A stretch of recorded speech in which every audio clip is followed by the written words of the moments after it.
kon finalement l'avocat de Mame Mbaye Niang may fàttali waaye tubaab boobu moom amoon na cas boobu noonu ak les bâtonniers de l'ordre des avocats du Sénégal. Donc pour dire que poursuite bu du nekk problème. bu fekkente ni le plus important c'est pas nit ki. le plus important mooy est-ce que mbir yi nga bëgg a toppee waa ji. est-ce que yoon da koo daan. parce que des fois da ngay gis kat bu nu tëyee loxo benn avocat nga gis bâtonnier bi aussi bind communiqué di sàkku nu libéré ko. ah mais nous sommes dans le syndicalisme. Tout syndicat défend ses membres. tey boo laalee magistrat yi léegi UMS wax ak yow. tey boo laalee greffier yi léegi ñu jóg wax ak yow. inspecteur des impôts yi nii boo leen laajee léegi seen amical bi jóg wax ak yow. les journalistes yi soo leen laalee léegi ñu tudd sax la convention des jeunes reporters léegi mu tontu la. donc le monde c'est comme ça. ku ne da nga am loolu mooy l'organisation syndicale. Tu défends les intérêts moraux et économiques de tes membres donc loolu vraiment c'est compréhensible. yow sa waa ASC boo leen soññee duñ mën di communiquer. El Malick Ndiaye ngi nii buñ ko namee ministre waa BEM ñoo jóg waa BEM Dakar ñoo jóg di ko tàccu ne ñun si ñun la bokk. ku nekk ci nga bokk rek ñu koy tàccu mu neex mu naqar yi di ñu ko taxaw. donc loolu ça n'a rien à voir est-ce que am na wala li ngi lay waxal dëgg la wala. mi ngi noonu alors Thioune sunu confrère nekk fële ca Seneweb ñoom it ñu ngi nuy xamal ni kii di Khalifa Ababacar Khoureyssi Ba alias Khalifa rappeur vient de faire l'objet d'un deuxième retour de parquet. L'activiste a vu son dossier se corser avec l'ouverture d'une information judiciaire contre lui. Son dossier est confié au juge d'instruction du 5e cabinet.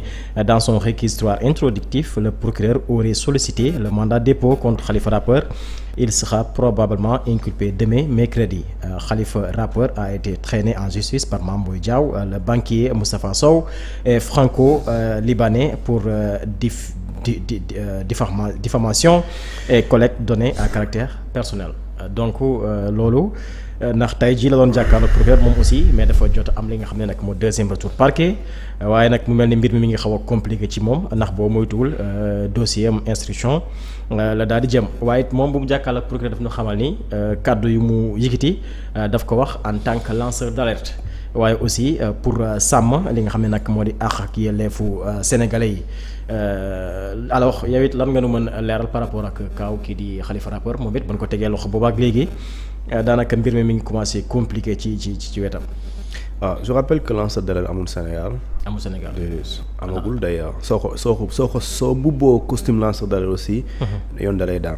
waaw ndax loi boobu léegi àggul ci assemblée. waaw parce que lépp lu yoon daganul rek daganul. Tout ce qui n'est pas permis par la loi est interdit. Donc même si.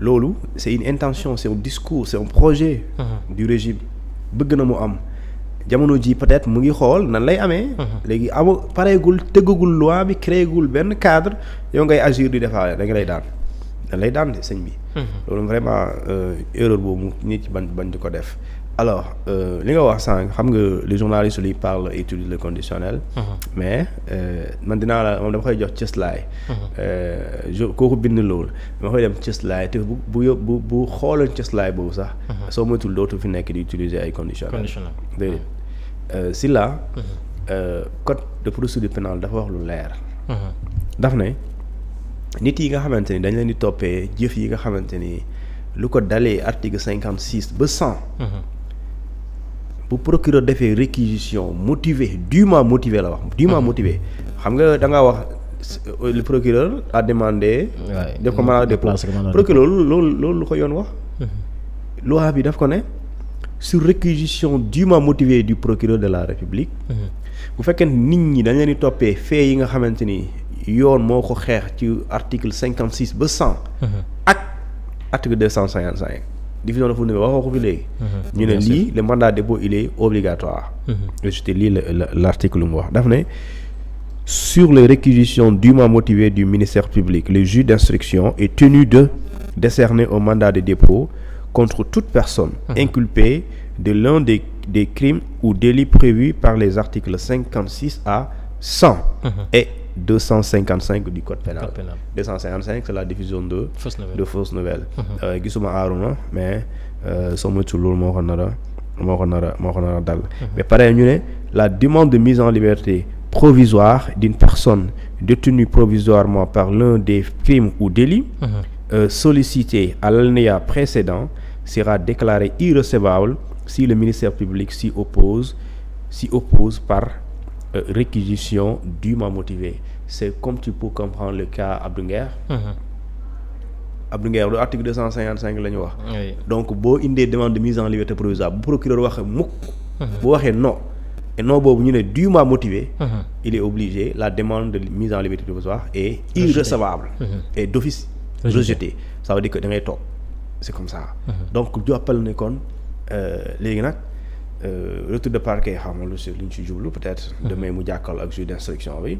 en tout cas li yoon wax procureur mooy que ne bu dee yow ci réquisitoire introductif bi da nga def réquisition dûment motivée. dûment motivée nag mooy da ngay indi ay texte bind wax lu leer. dans ce cas le juge d'instruction bi nga dénk dossier bi. il est tenu amul choix maanaam moom yoon daf ko ne sëñ bi envoyé diw prison. loolu la ko yoon wax ça c'est un principe. léegi nag bu dee c'est les articles 56 ba 100. et 255 alors que Khalifa est poursuivi plus ci am. lu ñu tuddee le délit de diffusion de diffusion de fausses nouvelles. léegi nag loolu on va voir demain. mais ne su ma du ma jaaxal du ma bett par exemple si ñu placé ko sous mandat de dépôt. mais instruction bi nag.